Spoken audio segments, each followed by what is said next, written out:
예후는 동료 장군들에 의해 왕으로 추대된 후에 이제 아합의 집을 진멸하기 위해서 요람 왕이 치료받고 있는 이스라엘로 갔습니다. 여기서 북이스라엘의 요람 왕을 죽였고 그 자리에 함께 있던 남유다의 아하시야 왕도 죽였습니다. 그리고 요람의 어머니 아합의 아내인 이세벨도 죽였죠. 이들의 죽음은 결국 엘리야를 통해 예언되었던 아합 가문에 대한 심판이 성취된 사건입니다. 자, 이들이 이스라엘에서 죽임을 당할 때 이제 남쪽에 있는 사마리아 성, 그러니까 수도죠. 북이스라엘의 수도였던 사마리아 성에는 아합의 후손 70여 명이 있었습니다. 바로 이때가 시기적으로 어떻게 기준 잡아 볼 수 있냐면 엘리야가 예언했던 때를 기준으로 보면 약 20년 정도 지나갔을 무렵이고 아합이 죽었을 때를 기준으로 본다면 약 14년 정도 지나갔을 무렵입니다.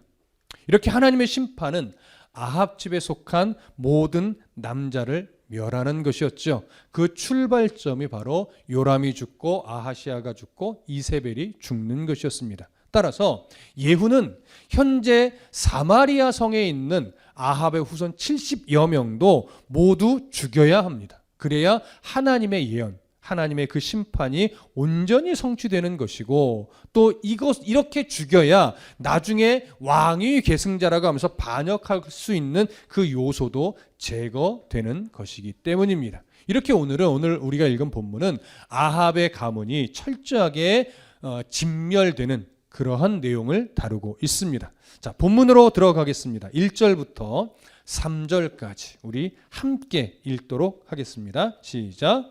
아합의 아들 70명이 사마리아에 있는지라 예후가 편지들을 써서 사마리아에 보내서 이스라엘 귀족들 곧 장로들과 아합의 여러 아들을 교육하는 자들에게 전하니 일렀으되 너희 주의 아들들이 너희와 함께 있고 또 병거와 말과 견고한 성과 무기가 너희에게 있으니 이 편지가 너희에게 이르거든 너희 주의 아들들 중에서 가장 어질고 정직한 자를 택하여 그의 아버지의 왕좌에 두고 너희 주의 집을 위하여 싸우라 하였더라. 자, 1절에 보면 사마리아에 아합의 아들 70명이 있었다라고 기록을 합니다.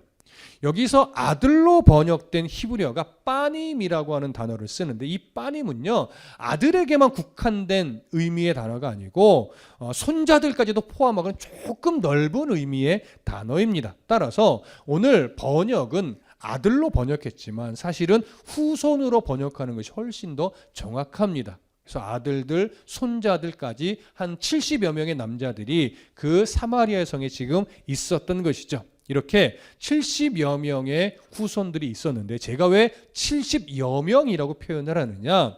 한글 성경은 70명으로 번역했어요. 물론 히브리어 성경도 70명입니다. 그런데 대부분의 학자는요, 이 70이라는 숫자 자체가 정확한 표현을 위해 기록한 것이 아니라 7이라고 하는 숫자가 가지고 있는 상징적 의미를 담아서 매우 많이 있었다.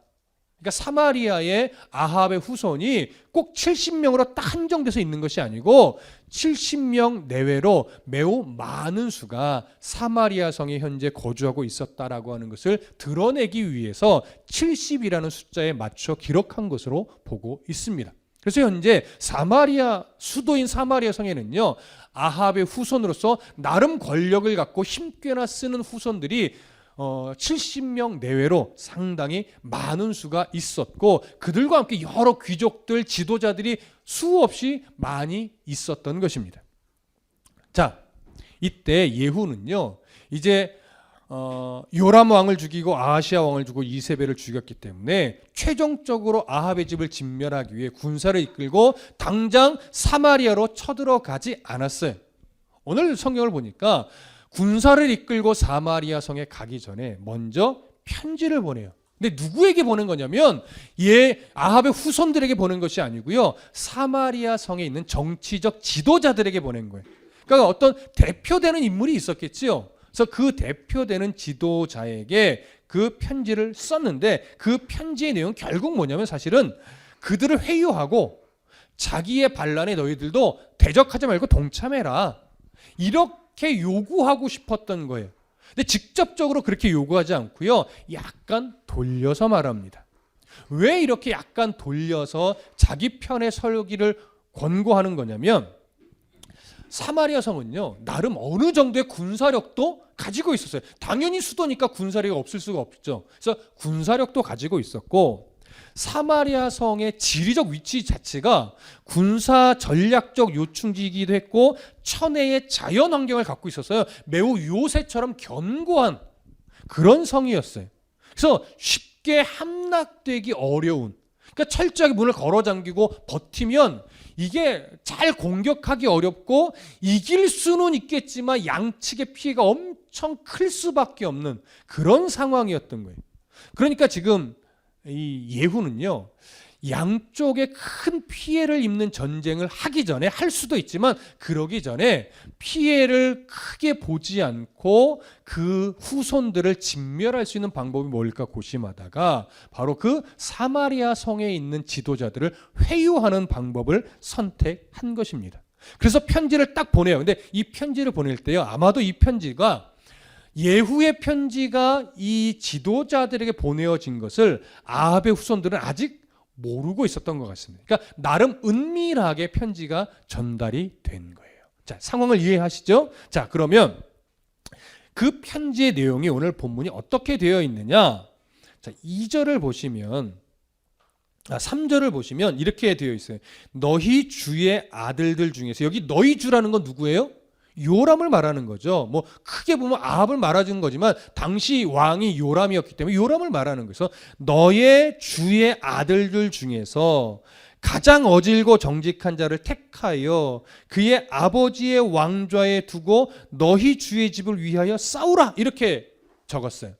다시 말하면 지금 요람이 죽었으니까 그 아합의 후손들 중에 또 요람의 후손들 중에 너희가 볼 때 가장 왕이 될 만한 자가 있으면 그를 왕자에 세워서 왕으로 추대한 다음에 나와 함께 싸워보자.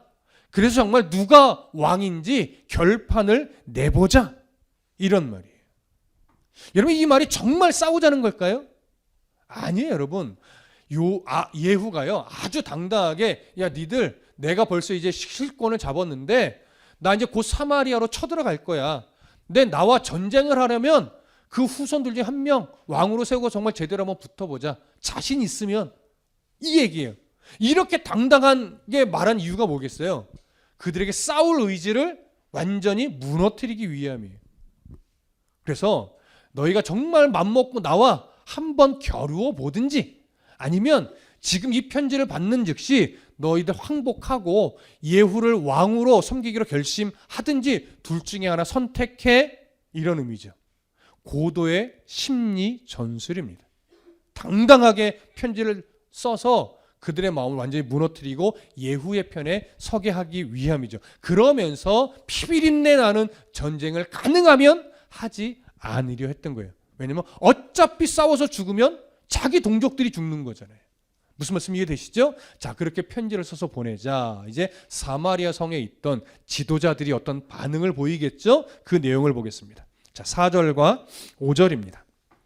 함께 읽겠습니다. 시작. 그들이 심히 두려워하여 이르되 두 왕이 그를 당하지 못하였거든 우리가 어찌 당하리요 하고 그 왕궁을 책임지는 자와 그 성읍을 책임지는 자와 장로들과 왕자를 교육하는 자들이 예후에게 말을 전하여 이르되 우리는 당신의 종이라 당신이 말하는 모든 것을 우리가 행하고 어떤 사람이든지 왕으로 세우지 아니하리니 당신이 보기에 좋은 대로 행하라 한지라. 자, 그 지도자들이, 사마리아 성의 지도자들이 서로 이제 말하자면 상의를 하는 거예요. 그러면서 결국 하는 말이 뭐냐면 두 왕이 예후를 당하지 못하였는데 우리가 어떻게 당하겠냐, 이렇게 말해요. 그럼 여기 두 왕은 누구겠어요? 요람 왕과 아하시아 왕이죠. 북이스라엘의 왕도 당해내지 못했고 남유다의 왕도 당해내지 못했는데 우리가 지금 군사들을 모아 싸운들 이길 수 있겠느냐? 다 죽을 수밖에 없지. 이렇게 얘기하는 거예요. 그래서 중간 위에 보면 뭐라고 말해요? 어떤 사람이든지, 여기 어떤 사람은 뭐예요? 아합의 후손들을 말하는 거죠. 어떤 사람이든지 왕으로 세우지 아니하리니 당신이 보기에 좋은 대로 행하라. 이렇게 회신을 해서 보낸 거예요. 편지를 써서 보낸 거예요. 그럼 이 말은 결국 뭐예요? 우리가 항복합니다. 우리는 아합의 후손들 중에서 어느 누구도 왕으로 세우지 않기로 결심했고 오직 예후 당신을 왕으로 선택했습니다. 당신의 충직한 신하가 되겠습니다. 이 고백을 한 거예요. 자, 이 편지가 오고 가는 것, 아까도 말씀드렸지만 아합의 후손들은 알았을까요? 몰랐을까요? 몰랐죠. 알았으면 그 자리에 가만히 안 있죠. 도망을 가든지 그 사람들 만나서 다시 회의로 해서 한번 싸워보자고 으쌰으쌰 하든지 뭔가를 했을 텐데 지금 아합의 후손들은 아무도 어떤 반응도 하지 않아요. 왜? 모르고 있으니까. 상황이 이해되시죠? 자, 이 편지가 이제 예후에게 전달이 됐습니다. 이제 예후가 또 어떤 편지를 써서 보내겠죠? 자, 6절과 7절을 함께 읽겠습니다. 6절과 7절 시작. 예후가 다시 그들에게 편지를 붙이니 일렀으되 만일 너희가 내 편이 되어 내 말을 너희가 들으려거든 너희 주의 아들 된 사람들의 머리를 가지고 내일 이맘때에 이스라엘에 이르러 내게 나아오라 하였더라. 왕자 70명이 그 성읍의 귀족들 곧 그들을 양육하는 자들과 함께 있는 중에 편지가 그들에게 이름에 그들이 왕자 70명을 붙잡아 죽이고 그들의 머리를 광주리에 담아 이스라엘 예후에게로 보내니라. 굉장히 잔인한 장면입니다. 우리의 시선으로 볼 때는. 자, 예후가 뭐라고 편지하냐면 그래 너희들의 충성심을 내가 받아주겠다. 그런데 그냥은 안 돼.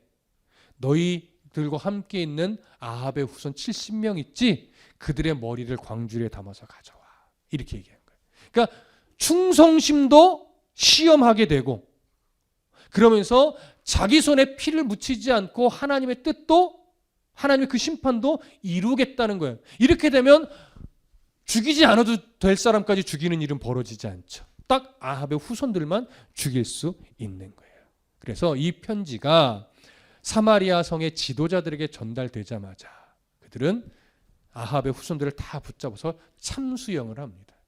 그리고 머리만 광주리에 담아서 예후에게로 보내진 거예요. 그 후손들의 몸은 어디다 어떻게 처분했는지는 잘 모르겠어요. 성경이 기록하고 있지 않으니까.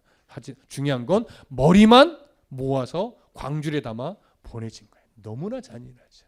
그런데 어쩔 수 없어요. 이거는 그 당시의 문화였고 풍습이었어요.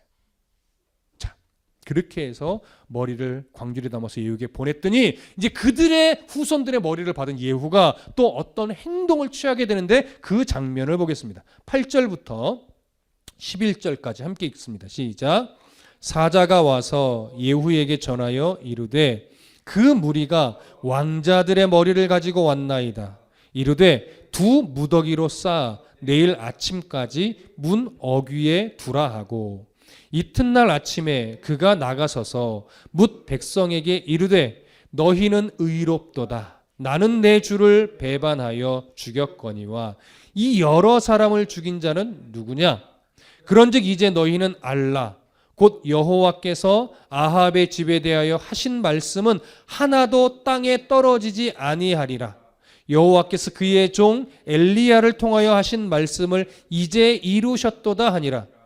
예후가 아합의 집에 속한 이스라엘에 남아있는 자를 다 죽이고 또 그의 귀족들과 신뢰받는 자들과 제사장들을 죽이되 그에게 속한 자를 하나도 생존자를 남기지 아니하였더라. 자, 예후는요 아합의 후손들의 그 70여 명의 머리를 광주리에 담아 보낸 것을 보고 이렇게 명령합니다. 그들의 머리를 두 무더기로 나누어서 이스라엘 성문 어귀에 두어라. 언제까지? 내일 아침까지.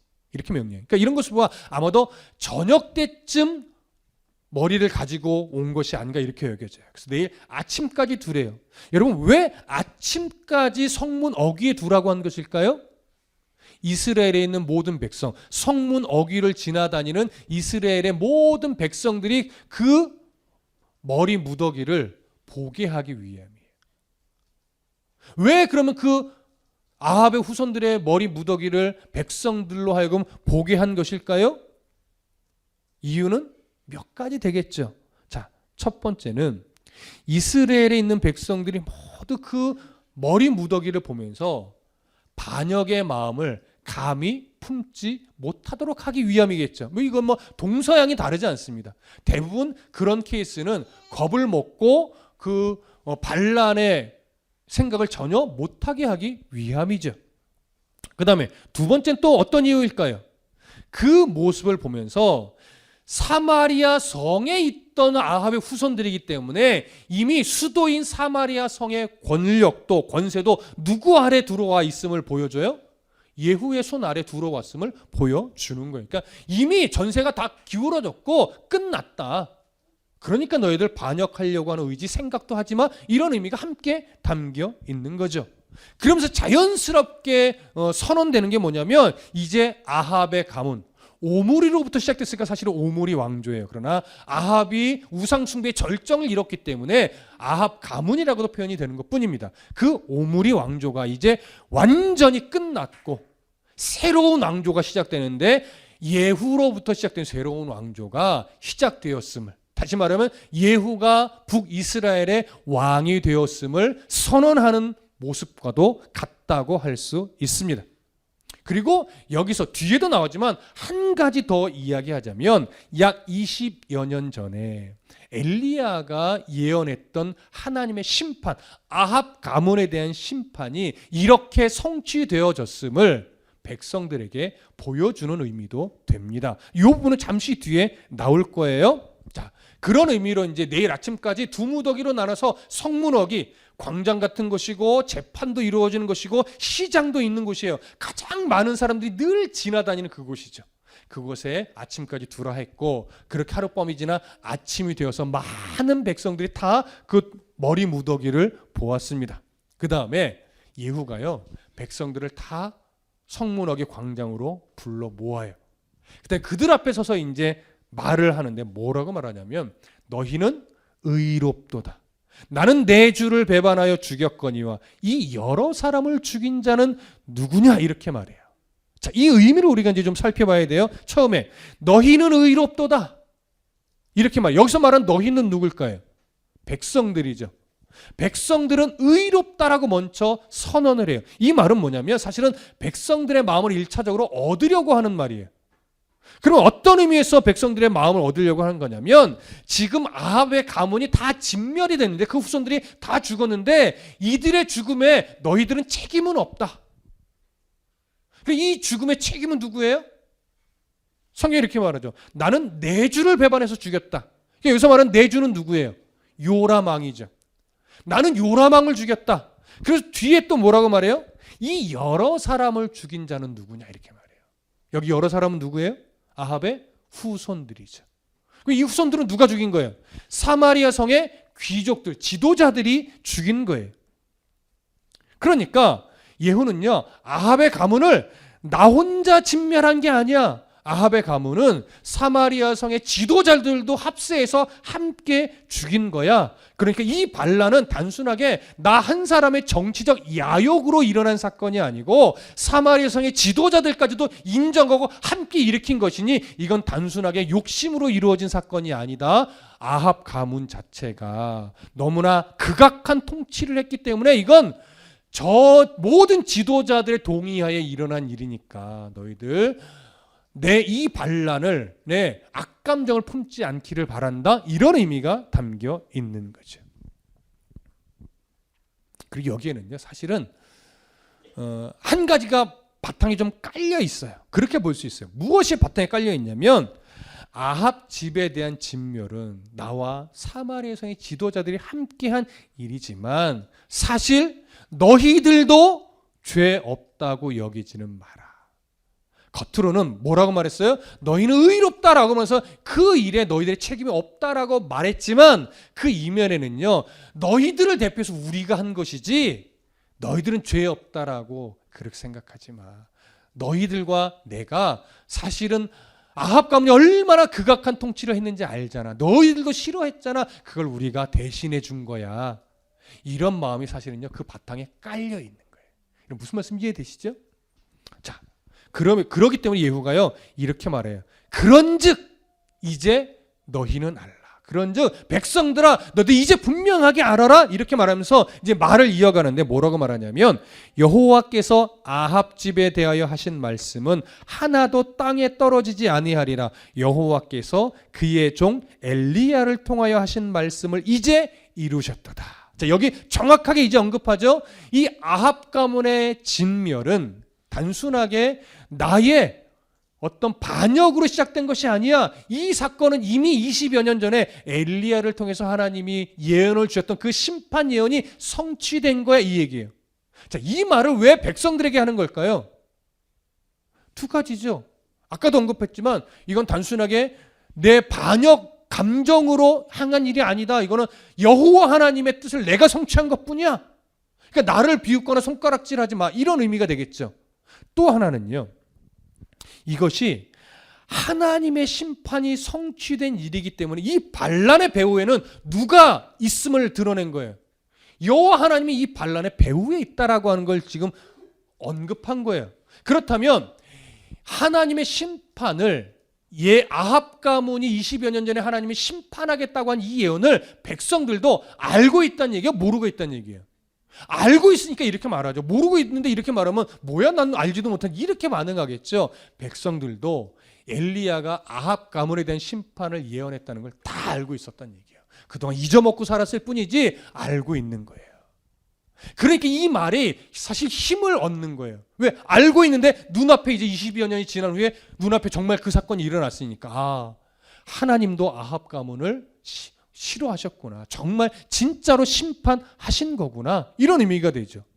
그렇기 때문에 잘 들으세요. 왜 이 이야기를 끄집어내냐면 자기의 반역의 정당성도 강조하는 거지만, 그러니까 너희들 이 하나님의 심판을 대행한 나를 만약에 대적한다면 그건 누구를 대적하는 것과 똑같다? 하나님을 대적하는 것과 똑같다라고 엄포를 놓는 거예요, 여러분. 정말 예후가요 똑똑해요. 이런 거 보면 진짜 논리적으로도 어떻게 보면 거의 완벽해. 자기의 반역을, 물론 하나님에 의해 시작된 건 맞지만 자기의 반역을 인간적인 반역으로 보지 않게 철저하게 지금 다 만들어냈어요. 백성들이 동의를 안 할 수가 없어요. 할 수밖에 없는 거예요.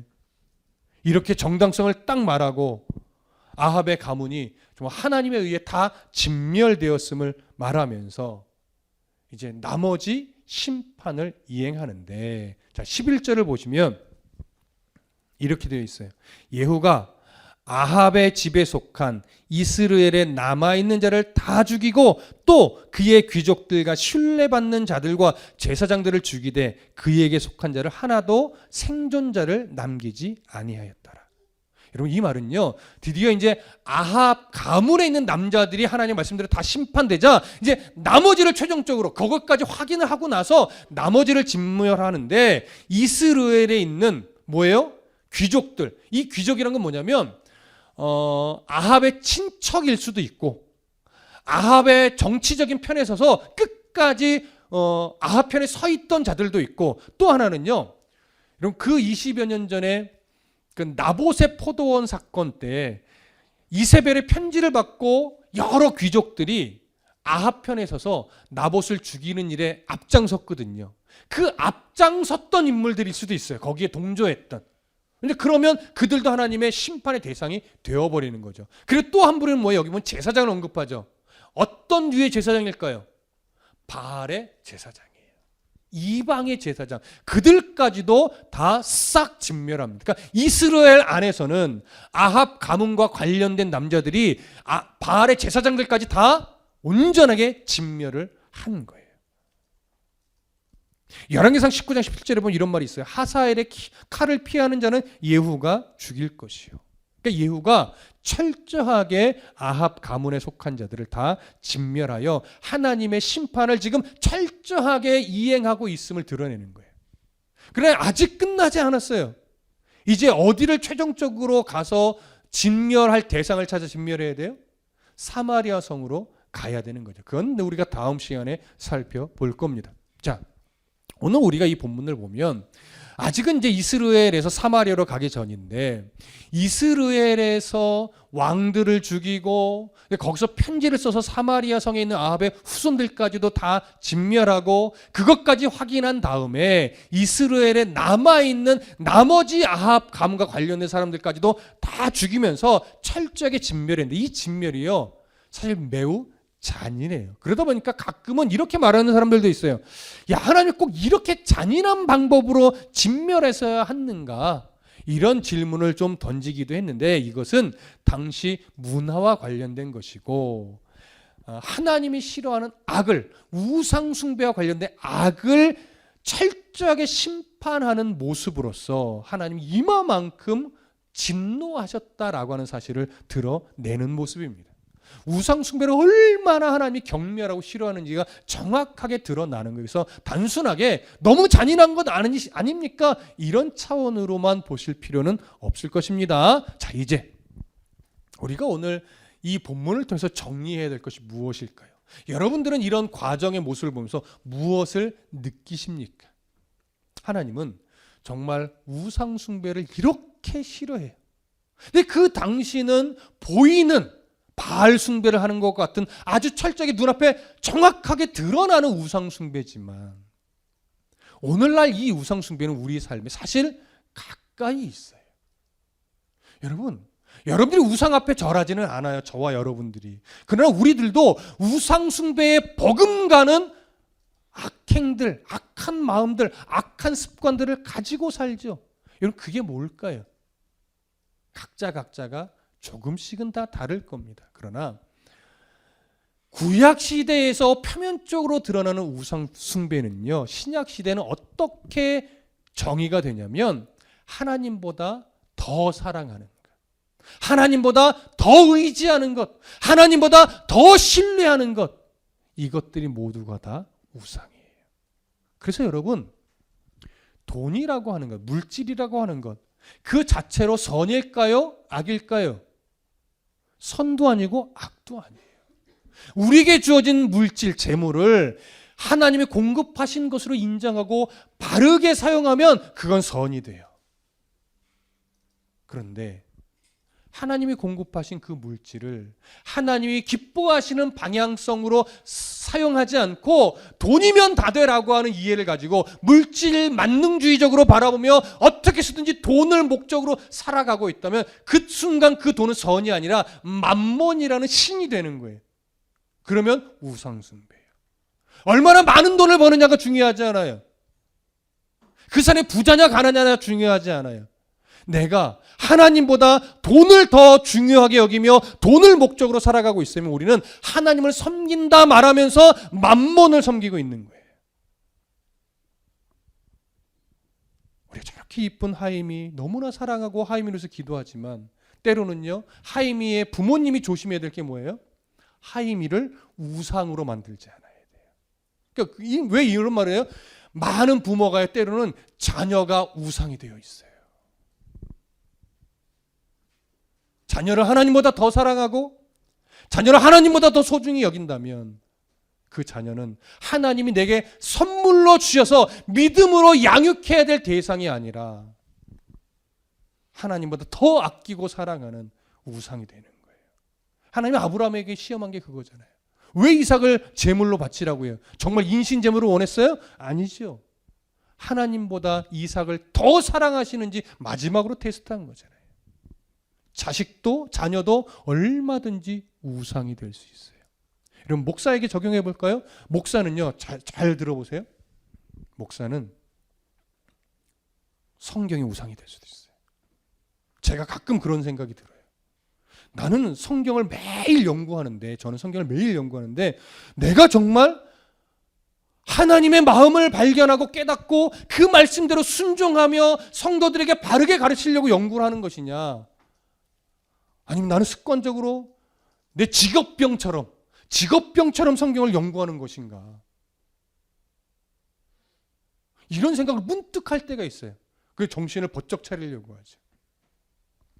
여러분, 성경을 연구하면 먼저 연구한 자로서 제가 어떻게 져야 됩니까? 성숙해져야 되잖아요. 아내에게도 더 친절해야 되잖아요. 자녀들에게도 더 친절해야 되잖아요. 근데 제가 이게 솔직한 고백인데요.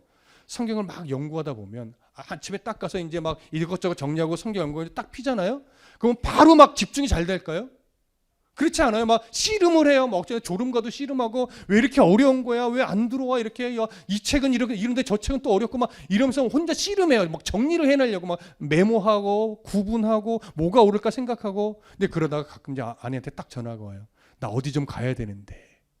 그러면 당연히 가져야 되는 게 맞는 거예요. 무슨 말인지 이해되시죠? 그게 당연한 거거든요.